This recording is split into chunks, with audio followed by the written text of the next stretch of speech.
So don't you think that it's almost a little bit, and forgive me for if I'm overstepping my bounds on this question, but it's something that people I feel like truly think about when they're talking about the Native American church. And so I ask this: is a lot of people hold resentments against the Catholic Church. Um, I mean, they murdered women and children. They murdered, they raped, terrorized villages, burned villages down, and forced this new way of living down our throat in the guise that Native Americans are a savage culture. The narrative that they teach in school is that they saved us from ourselves. We were just over here booty scratching in underwear and fighting each other. That's the narrative they teach, even though for thousands of years before, hundreds of years at least before they came, we were doing successful brain surgery. People don't know about that. And so to know how much rich and loving culture that we had before, and then we were forced to change over to this because it wasn't safe to be who we truly are, there's that still that resentment. And then you see a Native American who is now practicing still Catholicism, who's now able to get in touch with their roots, and they know what their roots are. What would you say to someone with that kind of perspective who holds on to that resentment? There's a lot of people that continue that resentment, and hold on to it deeply. And everything, they lost everything. Everything was taken from them. I can offer them prayer, and that if they need, they've been told, well, that narrative is wrong. And so I suggest that, they speak out about it, what actually did happen inside the missions. Number two, if they're going to pass on that trauma to the next generation, if they don't let it go. So they have to, how you get rid of that trauma? You have to talk about it. You have to bring it up and share about it. And you don't want to carry that hate, because it wasn't the actual church itself. It was people. People did it. People designed the church. So it's a human idea. Mm-hmm. So I think the people need to, they have to forgive, not to forget, but and forgive and to let it go. And that's not easy. Mm-hmm. And that can take generations. Because this is not that long ago. Yeah. Has to be retold and retold. There is not enough that's being done right now. There's not enough. There's no movies. There's nothing on media, hardly about it. Mm-hmm. And so until we change that narrative and let people actually know what happened, that's going to continue. And then that hurt, where there's depression, there's suicide, drug and alcohol addiction, incarceration, rape and murder. This is all going to be passed down from generation to the generation until someone in that generation says, you know what, I'm tired of it. I need to stop. What can I do to stop? And how you stop it? You start coming. You realize that something bad has happened, and you want to do something about it. And so you have to say, okay, mentally, verbally, hear it out loud yourself that you want to change. You want to stop it. So then you have to start practicing. Learn your language, learn your songs. The other part of it, going to sweat lodge, going to ceremonies, by practicing these traditional ways. That's what's part of it is those inner teachings on how to carry yourself as a human, being generous, being honorable, mindful. You're also going to learn how to forgive, and you're going to learn to that you can't just hold on to it. You have to let it go because it can hurt you. And but this can take a lifetime, a couple lifetimes for a family. And this was not that long. There's grandparents alive. Somebody's grandparent was in that church. Somebody's grandparent was the priest, and someone's grandparent was the native child there. This was not that long ago. I have an aunt in she was born around 1905. She's a grandma, and she passed away a couple of years ago, but she had been raped by Father Hahn. And Father Hahn had started the Catholic Church in Palm Springs, but Father Hahn also was running the St. Boniface Indian School in the Banning area. And Father Hahn raped her repeatedly. And so she told me this just before she passed away, and she had to let it go. She carried it with her entire life. She never told anybody, not even her daughter. But she told me in front of her daughter. And for her, she was able to let that go, and she could have a little bit of peace. And she had always talked about her time at boarding school, like things were just hunky-dory, that there was never any problems, that there was always food, fresh vegetables that they had to slave over and go out and pick and gather and take care of. A lot of bad things happen at these institutions, and where the people just did not want to talk about it because it was too much for them. But those stories still exist today, and they need to come out. They festered inside each generation, and so slowly those are starting to come out.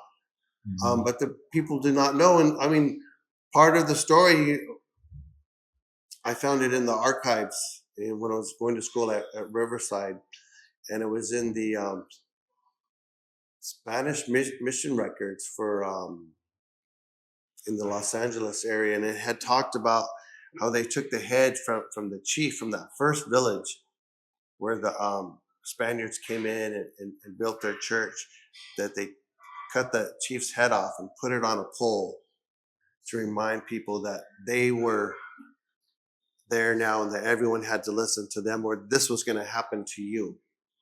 And so to find that in the church records, and the church has just denied anything like this ever happened.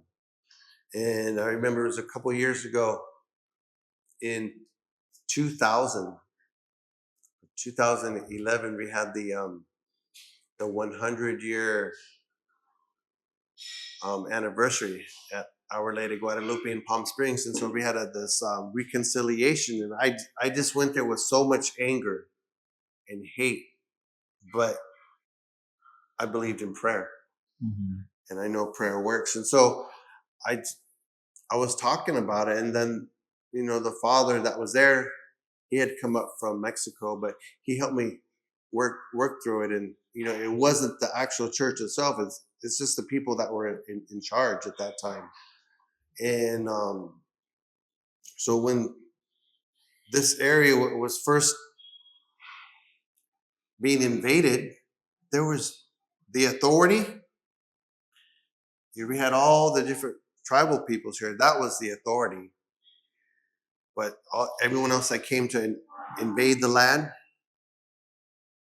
they, as you know, I mean, they disregarded the native authority. But because they had the weapons and they could shoot from a distance, they kept people back. And that's the same thing that happened with Mexico as well. They came and they took your farmlands. They took the farmlands. They took all the food. They took all the crops. They took all the animals. They took the women and made it their own. And they covered up our history. So even like if you look at Our Lady of Guadalupe, the who was Guadalupe? and where did she come from? And there was Juan Diego, who's a Nahuatl indigenous man. He was a farmer, and he was looking for a place on the mountain. He was looking for peyote. That's what he was looking for. When all of a sudden, Tonantzin appeared, and she had this beautiful garments on, and so the church made that symbol, made this